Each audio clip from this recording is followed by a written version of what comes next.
Welcome to Abdul Explained. Wasted breath, struggle with every step, and I cannot get away. Snyder cut ये movie हमने देख तो ली, लेकिन इसके आगे भी कुछ होगा इसकी पॉसिबिलिटीज बहुत ही कम है। कुछ लोग जैक स्नाइडर जस्टिस लीग को एक एवरेज और कुछ लोग एक मास्टरपीस बोलेंगे। अब ये एवरेज है या मास्टरपीस ये तो सबका अपना ओपिनियन है, लेकिन एक बात तो माननी पड़ेगी, ये मूवी अच्छी तो थी और अगर सब कुछ ठीक होता तो डीसी यूनिवर्स का एक मजबूत नींव का काम करती। कबीर का दौरा तो आपने सुना ही होगा, नींव मजबूत तो इमारत मजबूत। और इस वाले डीसी फैंटम में भी हमें कोई भी अनाउंसमेंट नहीं देखने को मिला स्नाइडर वर्स के अकॉर्डिंग, और या ये सही भी था क्योंकि अगर वार्नर ब्रदर्स फैंस की सुन लेंगे तो टीवी नहीं आ जाएगा।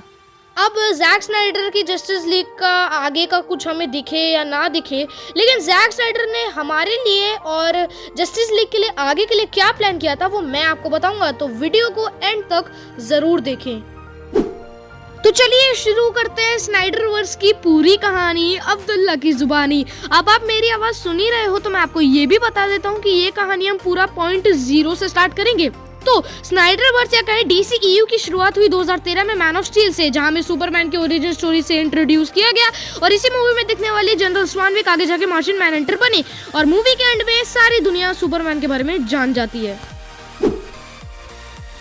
फिर 2016 में आई बैटमैन वी सुपरमैन। सुपरमैन और जॉर्ड की जो लड़ाई हुई थी उनमें कुछ ऐसे ही लोग थे जो कि सुपरमैन से नफरत करने लग गए थे, उनमें से एक बैटमैन भी होता है। और इसी मूवी में हमारा इंट्रोडक्शन होता है लेक्स लूथर से, जहाँ पे एक सीन ऐसा होता है जहाँ फ्यूचर का फ्लैश ब्रूस को वार्न करने आता है कि Lois Lane is the key, Lois Lane को बचाओ। अब इसके बारे में मैं आगे बात करूंगा। फिर मूवी के एंड में यहाँ सुपरमैन मर जाता है, बैटमैन को अपनी गलती का एहसास होता है और लेक्स लूथर जेल में होता है।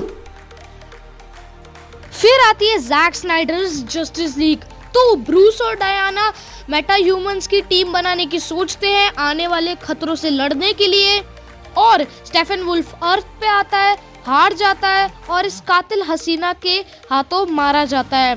फिर डार्कसाइड को एंटी लाइफ इक्वेशन का पता चलता है और वो अर्थ पे जाने का सोचता है, और यहाँ दूसरी तरफ लेक्स लूथर जेल से छूट जाता है और हर बार आधा पाधा में मेरा ही नाम आता है।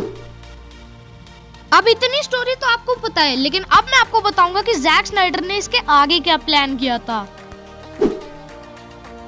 डार्कसाइड एंटी लाइफ इक्वेशन के लिए अर्थ पे आता है। एंटी लाइफ इक्वेशन एक ऐसी इक्वेशन है जिससे पूरे यूनिवर्स का विल कंट्रोल कर सकता है, यानी जो हम चाहें वो ही पूरे यूनिवर्स में होगा। वहां पे लेक्स लूथर पहले से ही एंटी लाइफ इक्वेशन अर्थ पे ढूंढ लेता है और वो रिडलर की मदद से उसको सीख भी लेता है। और जब बैटमैन रिडलर की गुद्दी पकड़ता है तब रिडलर उसे बताता है कि मुझे तो लगा था ये एक रिडल है, लेकिन ये तो यूनिवर्स का अंत है।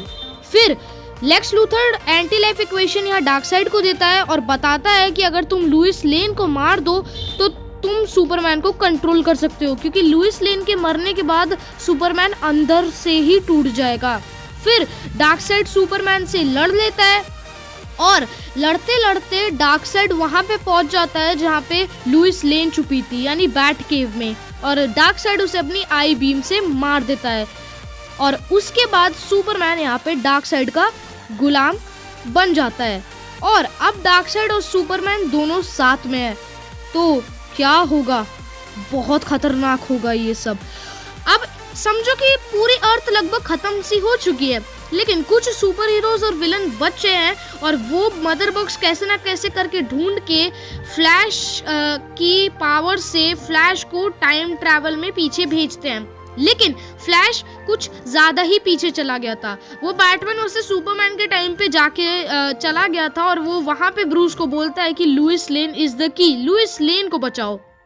फिर यहाँ पे फ्लैश के टाइम ट्रैवल से एक नई टाइमलाइन बनती है जहाँ पे बैटमैन यानी ब्रूस वेन लुइस लेन को बचाने के लिए खुद का सैक्रिफाइस कर लेता है।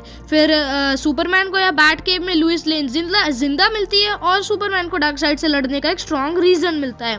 फिर होती है फाइनल बैटल। फाइनल बैटल में ज़्यूस, गॉड्स, थेमिस्केरा अमेज़न्स और काफी सारे बड़े बड़े गॉड लाइक ह्यूमन बीइंग होते हैं। अटलांटियंस, ग्रीन लैंटर्न्स, ये सारे डार्कसाइड से लड़ते हैं और डार्कसाइड हार जाता है। फाइनल बैटल के बाद हमें स्टोरी दिखाई जाती है सीधा 20 साल बाद की, जहाँ सुपरमैन का एक बेटा है जिसमें कोई भी सुपर पावर्स नहीं है। और एंड सीन में हमें दिखाया जाता है कि यहाँ पे लुइस लेन अपने बेटे को बैट केव में लेके जा रही है, यानी सुपरमैन का बेटा बड़ा होके बनता नया बैटमैन। ये ही नहीं, हमें इस मूवी में रॉबिन भी दिखने वाला था, जिसको हमने बैटमैन वर्सेस सुपरमैन में देखा था, जिसके कॉस्ट्यूम पे लिखा हुआ था हा जोक्स ऑन यू बैटमैन। खैर, ये एक रेफरेंस के तौर पे लिया जाना था और ये जैक स्नाइडर जस्टिस लीग 2 और 3 में दिखता।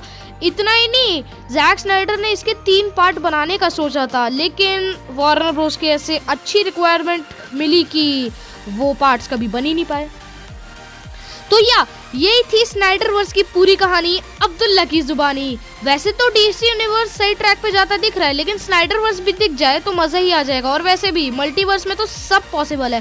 खैर, आपको ये वीडियो कैसी लगी और आपको मेरे लिए क्या सजेशंस है, कमेंट्स में जरूर बताएं। मिलते हैं अगली वीडियो में, तब तक के लिए goodbye, take care. Subscribe कर देना भाई।